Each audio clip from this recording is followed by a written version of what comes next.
Hi, this is Bruce Zabowski Studio. I want to thank you for joining me today. This is just going to be a short little video to show you how I've set up my studio. I've changed things around a bit to facilitate doing some still life painting also, along with my painting from photographs and everything else. So I thought you would enjoy it. Let's get started. Okay, fellow artists. So if you remember my tour of the studio and forums and everything for artists video, I've changed things around a little bit. And of course, like probably all you other artists, we're always kind of moving things around, trying to find the best scenario. And this is kind of like my winter setup. That's a door to my little storage area, attic area on the third floor of my house. And that goes to another room, and I keep that just pulled closed, along with another little storage room for where I keep completed paintings all stored in boxes. And I have my little plug-in electric heater. If I was working, of course, practically 24/7 or something in the studio, that's going to get a little expensive. But I come up here, I turn it on a little before I come up, and then heats up this little space pretty nice. And one of the first things is I've changed out some lighting. Well, I have that's been in the house, just a little incandescent bulb.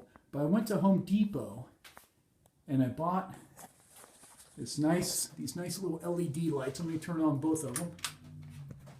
And that's a 36-inch right there, 42-inch there, and way better than the typical 3-foot shop lights, fluorescent bulbs that you get. They were starting to flicker and everything, and I just didn't like them. And these, of course, will last for thousands of hours, from what the box said. Again, got them at Home Depot. Can't remember the brand name, but look like they will be carrying them all the time.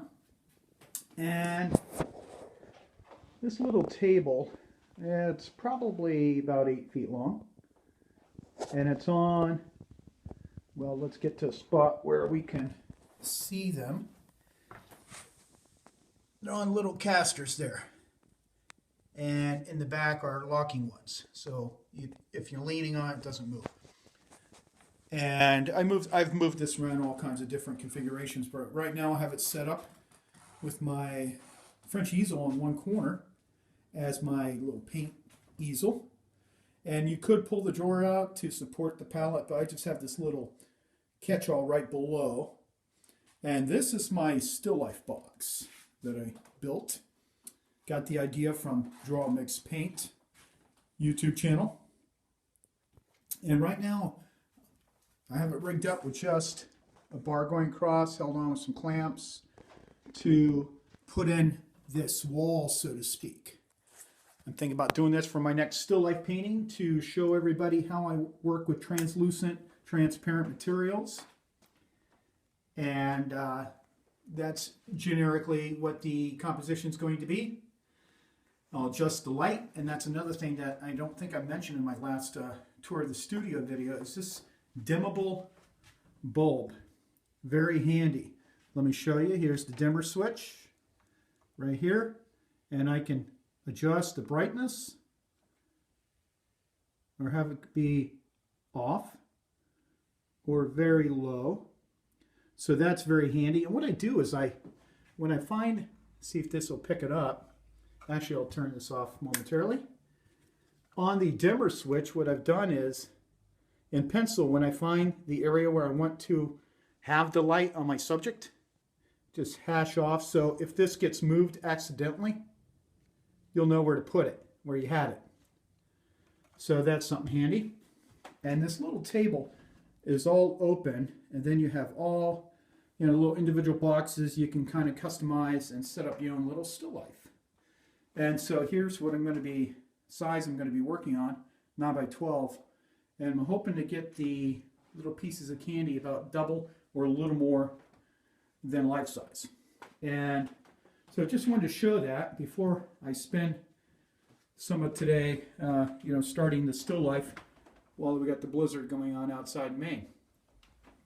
Other than that, really nothing else new. On the other end of the table, I do have a little monitor that is capable of holding a thumb drive. So if I wanted to load up pictures, bring the thumb drive up, I can then view them on the screen. The screen's not the greatest though. It'd be nice if it was a little bigger, so, but you can zoom in a little bit, but it works if I want to use it. And that is it. So I want to thank you for joining me for this little tidbit video. Oh, and I also made this through Draw Mix Paint idea. Might want to make a new one and modify it just a little bit. Is a little brush holder when you're working on a painting. You got all these brushes with paint on them. You want to keep them organized. Maybe you have one side is for your darks, one side for your lights, however you want to do it. What I would do differently is basically I took one little plank of wood, and it was this wide, and I drilled holes on a line, and then I cut that line in half to create each piece having these little curves.